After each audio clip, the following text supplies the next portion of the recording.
জয় মা তারা। আজকে আলোচনা করব, শনি যদি আপনার জন্মকুণ্ডলিতে চতুর্থ ভাবে থাকে তাহলে কী ফল প্রদান করবে।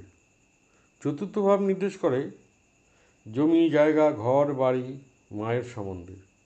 শনি যদি চতুর্থভাবে শুভ থাকে, অর্থাৎ তুলা, মকর, কুম্ভ রাশিতে থাকে বা মিত্র ঘরে থাকে এবং কোনো অশুভ গ্রহ দ্বারা পীড়িত না হয়, তবে শনি খুব ভালো ফল প্রদান করবে।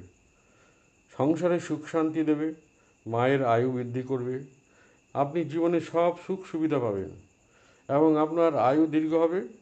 যদি শনি আপনার জন্মকুণ্ডলিতে অশুভভাবে অবস্থান করে এবং অশুভ গ্রহ দ্বারা পীড়িত হয়, পারিবারিক জীবনে সমস্যা দেবে, আপনার মনে সব সময় পীড়া দেবে, মানসিক প্রেশার থাকবে, পরিবারের সাথে সম্পর্ক ভালো থাকবে না, মায়ের অসুস্থতার জন্য অর্থ ব্যয় হবে, কর্মস্থানে গোলযোগের সৃষ্টি হবে, পত্নী এবং ব্যবসার দিক থেকে অশান্তি হাজির হবে, পত্নী অসুস্থতার জন্য অর্থ ব্যয় হবে, মন অশান্তি এবং দুশ্চিন্তাতে ভরে উঠবে, মনে হবে অনিশ্চিত এবং অশান্তিপূর্ণ দিনগুলি বুঝি আর কাটতে চায় না।